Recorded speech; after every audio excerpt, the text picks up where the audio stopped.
So ఈ మధ్యలో social media ఎవరిని ఓవర్ నైట్ స్టార్ని ఎత్తదో ఎవరిని బిచ్చగాని ఎత్తదో బికారిని చేస్తుందో కూడా చెప్పలేనటువంటి పరిస్థితి. సో ఈ మధ్యలో ఇన్ఫ్లుయెన్సర్ అనే ఒక పెద్ద ట్యాగ్ తగిలించుకొని ఇటు పొలిటికల్గా ప్రమోషన్లు చేయడం, ఇటు రియల్ ఎస్టేట్ ప్రమోషన్లు చేయడం, అంటే ప్రతిదానికి ఇంకేదైనా వ్యాపారం ఉంటే వాటిని ప్రమోట్ చేయడం, ఇట్లా రకరకాలుగా ప్రమోట్ చేయడం, ఈవెంట్లలో పార్టిసిపేట్ చేయడం, పెద్ద మనిషి ఫంక్షన్లకు పోవడం, లక్షలు అఫీషియల్గా పైసలు తీసుకోవడం, పెద్ద పెద్ద కార్లు ఓవర్ నైట్ కొనుక్కొని ఎంజాయ్ చేయడం. ఇట్లా కొంతమంది సెలబ్రిటీల యొక్క జీవన శైలి అనేది కొనసాగుతుంది. సో ఓకే, ఒక లిమిట్ వరకు ఏంటంటే చాలామంది నిరుద్యోగులకు ఉద్యోగం దొరుకుతుంది అనుకోవాలి, ఒక రకంగా అంటే ఉపాధి దొరుకుతుంది, ఒక రకంగా ఇంత ఉపాధి పొందుతుంది. ఆకులు కట్టుకొని ఎగరటానికి పైసలు రావట్టే, బర్లపెండ చూపెడితే పైసలు రావట్టే, ఇంట్లో వాళ్ళ పర్సనల్ బెడ్డు ఫుడ్డు ఇక ఉన్నాయని చూపెడితే కూడా పైసలు రావట్టే. సో ఇట్లా ఇన్ఫ్లుయెన్సర్ల యొక్క ఇన్ఫ్లుయెన్స్ అనేది ఎక్కువైపోయింది సమాజంలో.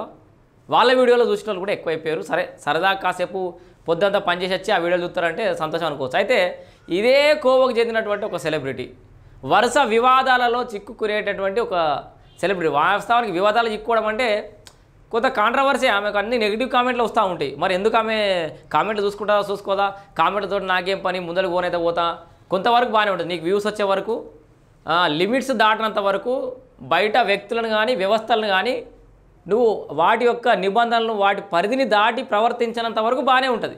నీకు ఎన్ని నెగిటివ్ కామెంట్స్ వచ్చినా అది పెద్ద పోయేదేం లేదు, నీకు పైసలు వస్తాయి కాబట్టి. కానీ పెద్ద ఆధ్యాత్మిక కేంద్రమైనటువంటి తిరుమలలో సో పెద్ద పెద్ద కోటీశ్వరులు కూడా లైన్లో నిలబడి ఇంత ప్రసాదం అయితే అడుక్కుంటారు. ఆకలి వేస్తుంది, 2 గంటలు 3 గంటల జర్నీ, దాన్ని ఏమంటారు క్యూ లైన్లో టైం పట్టచ్చు.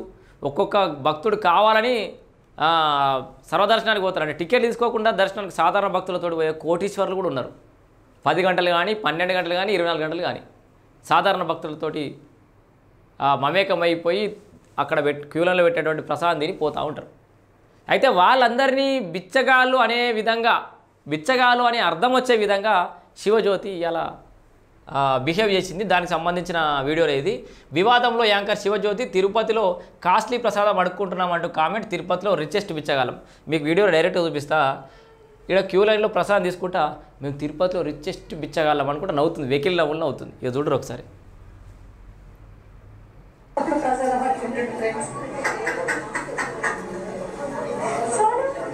ప్రసాదం అడుక్కుంటుండే ఫ్రెండ్స్ అని అవుతుంది.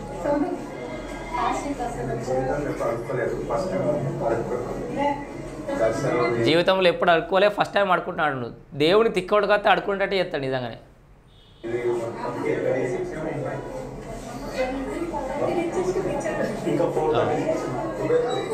ఏమైనా అందిస్తుంది రిచెస్ట్ బిచ్చగాళ్ళ మనమే అని. జున్ను చూడు జున్ను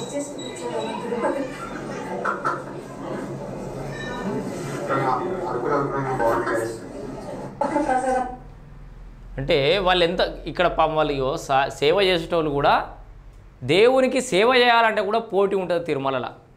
ముందుగానే బుకింగ్ చేసుకొని ముందుగానే సమయం తీసుకొని పోయి సేవ చేసుకుంటారు చాలామంది. రిటైర్డ్ ఎంప్లాయీస్ కోటాను కోట్ల అంటే లక్షల జీతం వచ్చేటోళ్ళు కూడా ప్రశాంతత కోసం అక్కడ పోయి వాళ్ళు సేవ చేసుకుంటా అంటూ ఉంటారు. బిచ్చగాళ్ళ మేము అడుక్కుంటున్నాం, మేము తప్పేముంది అలా లైన్లో ప్రసాదం తీసుకొని తినడానికి. సో ఇట్లా ఇక అంటే చర్యలు తీసుకుంటున్నట్టుగా అయితే మనకు కొంత సమాచారం ఉంది. ఆమెను తిరుమల కొండ మీదకి నిషేధిస్తారని చెప్పేసి ఏదో వినబడుతుంది. కేసులు కూడా బుక్ అయినట్టు కూడా తెలుస్తుంది. ఉచితంగా ఇచ్చే స్వామివారి ప్రసాదాన్ని అడుక్కోవడం, అనడం, నవ్వుతూ కామెంట్ చేయడంపై మండిపాడు. కింద చాలామంది కామెంట్లు వేసారు. దేవుని ప్రసాదం అడుక్కుని తిన్నా తప్పులేదు, మీకు ఫ్రీగా దొరికే ప్రసాదం అడుక్కున్నాం అనడం మీ అవివేకానికే నిదర్శనం అని కింద కామెంట్ కూడా చూడొచ్చు మనం. డబ్బు మదం పట్టిన తర్వాత ఇలాగే ఉంటుంది మేడం, దేవుడి ప్రసాదం తీసుకోవడం కూడా నీకు అంతా నామూష అయిందా అని ఇంకొక భక్తుడు కామెంట్ చేసిండు. దేవుడా what toxic environment this is, ప్రతి విషయాన్ని భూతద్దంలో చూస్తారు, అసలు పని పాట లేదా అని ఒకరు.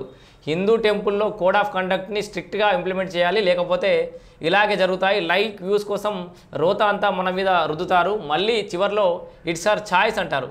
దేవుని దగ్గరికి అభ్యర్థన కోసమే కానీ ఎవరైనా వెళ్ళేది, అభ్యర్థన అంటే ఏంటో తెలుసు కదా, వాళ్ళు అక్కడికి వచ్చింది అందుకే, మరి అంత బిల్డప్ ఎందుకు వీళ్ళకి అని చెప్పేసి ఇట్లా రకరకాలుగా ఎంత కోటీశ్వరుడు అయినా కూడా దేవుడి ప్రాంగణంలో ఒక భక్తుడే, అది గుర్తుపెట్టుకోవాలని చెప్పేసి కూడా అంటారు. సో శివజ్యోతి గారు ఆల్రెడీ వాస్తవానికి ఒక కామన్ మ్యాన్ చేస్తే ఇంత డిస్కషన్ ఉండదు. ఆల్రెడీ కొంత పాపులర్ అయ్యి కొంత ఫ్యాన్ ఫాలోయింగో ఏదో ఒకటి మన్ను మశానం ఉన్నటువంటి వ్యక్తులు ఏదైనా చేసేటప్పుడు చాలా జాగ్రత్తగా ఒకటికి 100 సార్లు ఆలోచన చేస్తే మంచిది, వారికైనా సమాజానికైనా. ఎందుకంటే మీ పేరే ఇన్ఫ్లుయెన్సర్స్ అంటే ఎక్కువ మందిని ఇన్ఫ్లుయెన్స్ చేయగలుగుతారు.